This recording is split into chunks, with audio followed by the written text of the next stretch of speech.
Welcome to the session on SD-WAN terminology. I'm Ali, a technical leader in enterprise networking. And today with me on the panel is TLOCs, a senior software architect in advanced services. Hi, TLOCs. Hey, how are you? Doing well. How are you? Yeah, doing fine. Good to be here.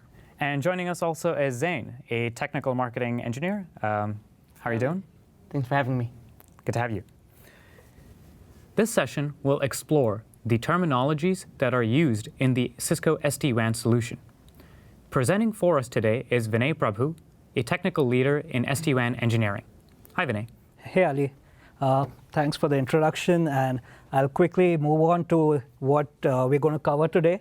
So how we're going to go about it is actually look at how the SD-WAN solution comes alive, and then deep dive into the terms that we use specifically for our solution, which may or may not be industry standards, but which will be used often. You'll be hearing about it in daily speak when we're talking about the SD-WAN architecture. So just a quick recap. We have the edge devices.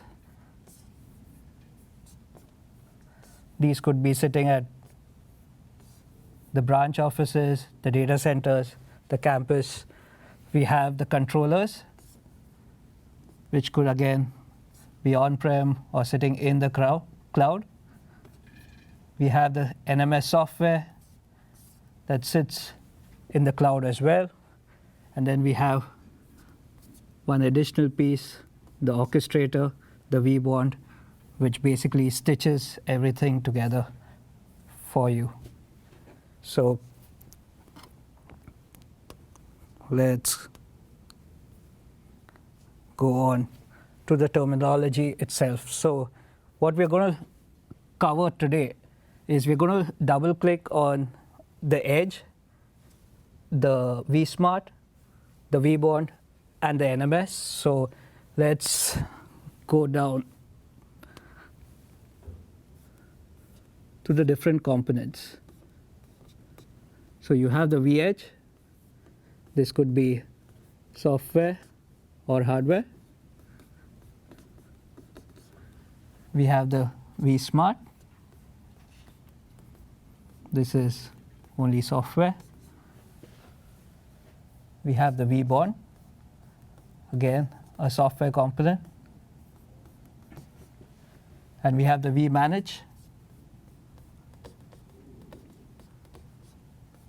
a software component as well.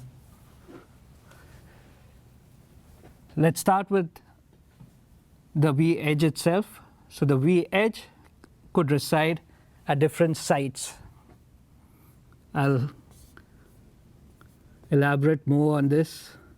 So each site is essentially a branch office or a data center, an endpoint where you want to actually direct your traffic to. These sites, for redundancy, could consist of multiple vEdges that we'll call nodes.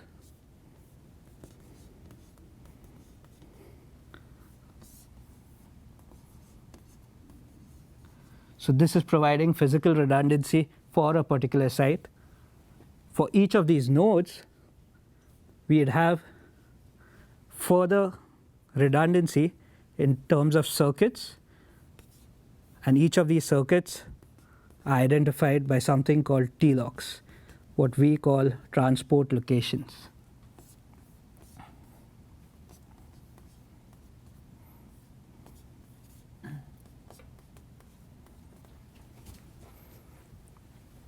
On the vSmart end, it's pretty straightforward. It's all the protocols directed towards the vSmart in order to bring up the control connection are standard. The actual propagation of the routing information to the vSmart and back to the far end edges is covered using OMP, or the Overlay Management Protocol. We'll discuss about that in brief later. The vBond is called our orchestrator because it's basically your call home server, which actually stitches everything together. So what you'll see a lot in Viptela and all the commands that you execute on the vBond would be tagged with this keyword orchestrator. The vManage is a separate beast, but more or less it's a standard application that's a web application that's running to manage your network. So there's not much to discuss there in terms of Viptela Cisco proprietary terminology. So let's look at a single vEdge, and we'll go from a bottom-up approach for the vEdge itself. We'll start at the TLOC, talk about the node, the site, and how it stitches into OMP. So that's going to be the general idea and the general movement for this lectures. So let's go on to what a TLOC is. So a TLOC, or a transport location,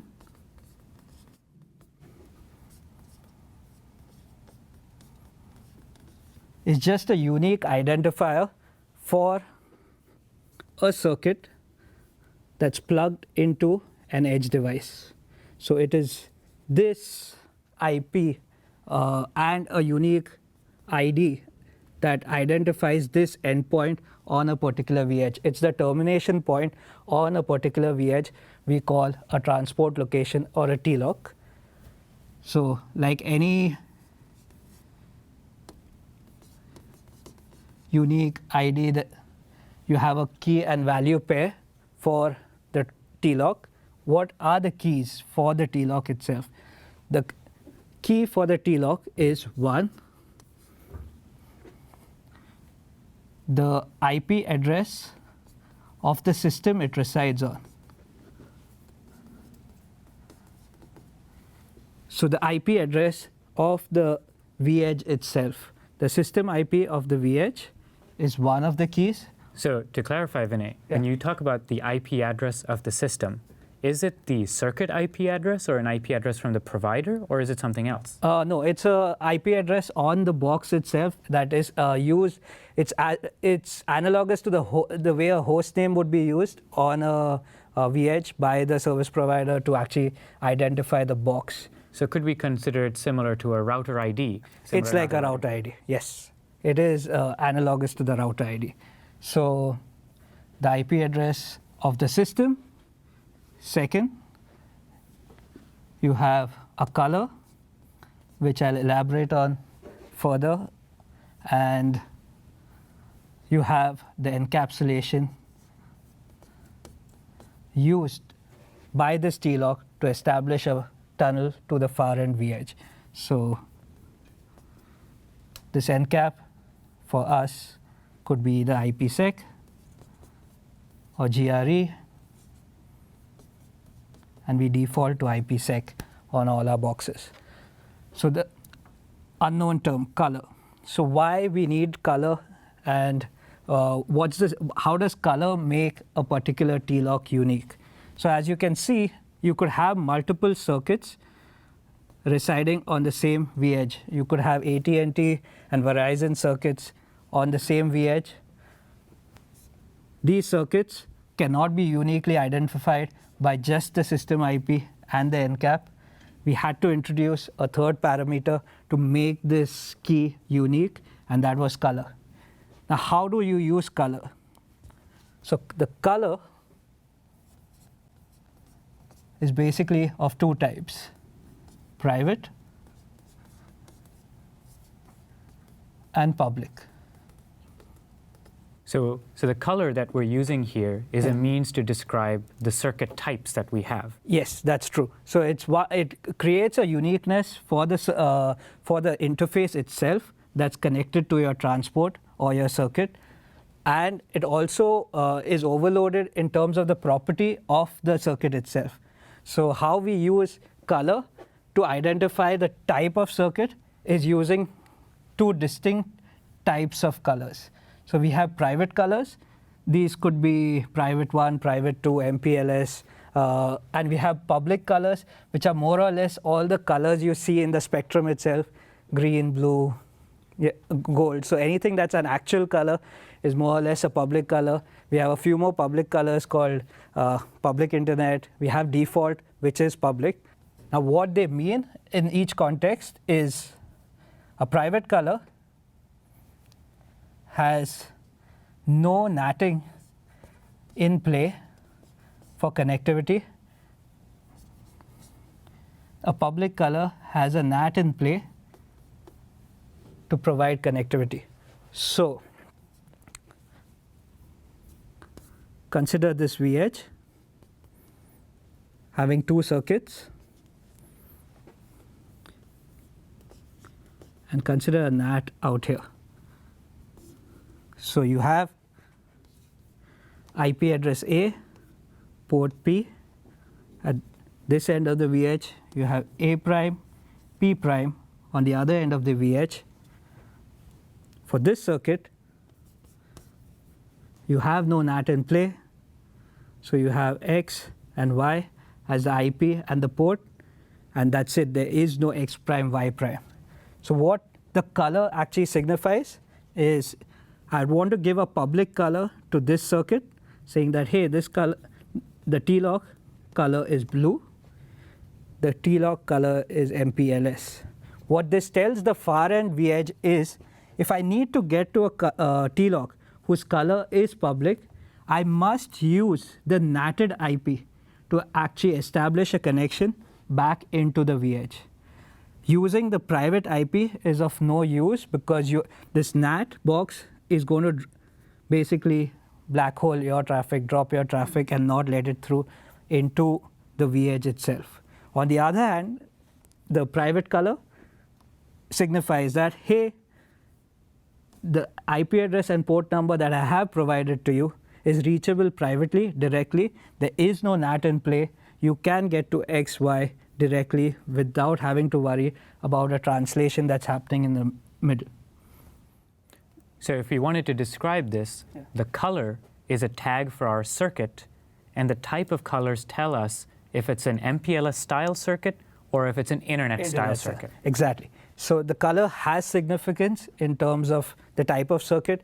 We leverage that in terms of how we want an overlay to actually come up, how it looks. So how we do that is, so let's now look at a couple of V edges sitting in two different sites. Let's say this is an MPLS circuit, and let's say this is an internet circuit.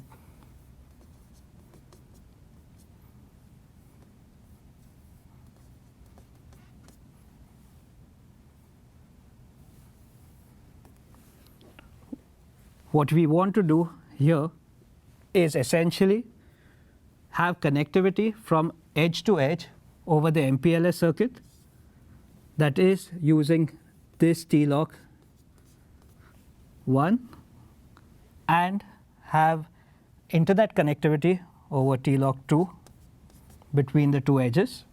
As you can see, there is no way for TLOC 1 to actually establish a connection to the far end TLOC that resides on the internet circuit. So we leverage color over there, where we are saying, hey, this is an MPLS circuit, this is a public internet circuit.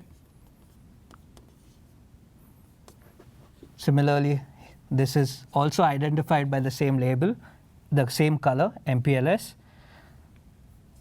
This is also identified by the same color, public internet. And what we can now do is, either through policy or through knobs that we provide, restrict the connectivity between circuits depending on type. So we say, hey, using the keyword restrict, I want to just have connectivity between the MPLS and MPLS colors alone. I don't want to try to establish a connection between the MPLS circuit and an internet TLOC. I know for a fact that's not going to succeed. This is a completely private network. This is a public network. They don't have any translation table in the middle to actually allow for connectivity. I'll want to restrict this access. So I'm leveraging the color to actually shape my network, the way my overlay looks. Again, so The overlay is anything that resides on the WAN side, and so anything. So if we go back to the original terminology, looking at what you've drawn, the color tells us the circuit and the type of circuit it is. Yes. And the encapsulation tells us if we're using IPsec or GRE. Yes. And the system IP, or which is akin to a router ID, tells us the uniqueness of the device. Yes. So how does that tell us what is a TLOC? Would it be fair to say that a TLOC represents a tunnel endpoint on a device? Yes, the TLOC is the endpoint. It is an endpoint. It's a terminating point for any tunnel, be it an IPsec or GRE tunnel, on the Viptela SD-WAN overlay. So an endpoint is the TLOC, identified again by the system IP, the color, and the encapsulation. The color is overloaded. It's the use of the color that tells you whether it's a private circuit or a public circuit. Further digging deep into the color, we also overload it to let the provider tell us about their connectivity matrix, letting us know if the private and the public networks can talk to each other, and then shape their network according to that, you leveraging the color itself. So Vinay, one quick question regarding your TLOC attributes, such as private IP, public IP, private port, public port, private port. The question is, when I say color and I say public gold, it'll prefer that, correct? It'll treat the circuit that's connected to it to be a public circuit, and it'll assume that there is a NAT translation that's going to take place. So if you are actually physically connected to a private network, you want to actually configure a private color. You don't want to mix the two up. I'll tell you why, is because the V-edges understand color. So the edge device, when establishing this IPsec tunnel, is going to use a particular IP address and port number to establish this connection based on the far end color. So if my color is private and the far end color is private, I use the private address itself, the private mapping. So it was AP. If I am private and the far end is public, I'm going to use the public mapping, A prime, P prime. And public to public is going to be A prime, P prime.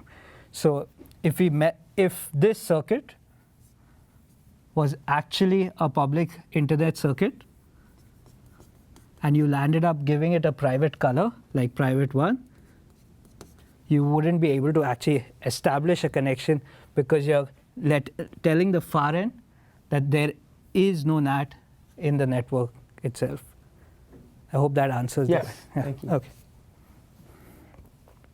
So now that we have spoken about the TLOC, let's talk about the two sections. The TLOC, so each V-edge or each edge device consists of two portions, the WAN segment and the LAN segment. All of the SD-WAN solution, all of Viptela proprietary or Cisco proprietary WAN resides on the WAN side, which is on a reserved VRF or VPN called VPN 0 or VRF 0. So all these terminologies that we have used so far all reside on the WAN. That is the internet-facing side of this system. The office-facing side of the system, the branch office-facing side of the system is LAN. This could be the engineering department, the sales department, so on and so forth, having their own subnets. Each of these segments can have their own routing capability and are segmented using VPNs or VRFs. So you could have VPN 1, VPN 2, each servicing a certain subnet, a certain routing domain for your office or your branch location itself. VPN 0 is our VPN. It's a reserved VPN that we are going to use to establish an overlay. Now, so when we describe VPNs, these are similar to classical VRFs. Yes. These are separate layer 3 routing domains. Yes. With the exception being VPN 0 is a specialized VPN for the purposes of the WAN. Yes. So VPN 0 is what we use for bringing up the WAN network to establish TLOC to TLOC connectivity. We let the user, our customers, define all the VPN segments they have within their network on the LAN segment of it, and then not worry about actually connectivity between the two LAN segments. So VPN 0 to VPN 0 connectivity is our problem. We have automated this whole section for you. The moment you define VPN 0 in your network, the remaining VPNs, your service-side VPNs, now are able to communicate with each other the moment the tunnels between the edges are brought up. When we talk about VPNs and the equivalency of VRFs, in VRFs we also have a term such as route target, route distinguisher. Is that also consistent here? So for us, it's a VPN label in order to decapsulate at the endpoint itself. For us, the overlay is actually managed. So I'll go on to actually OMP. That'll give us a better idea of how these routes are actually leaked across the edges. And we have something similar, but we use OMP to actually distribute these routes across the network.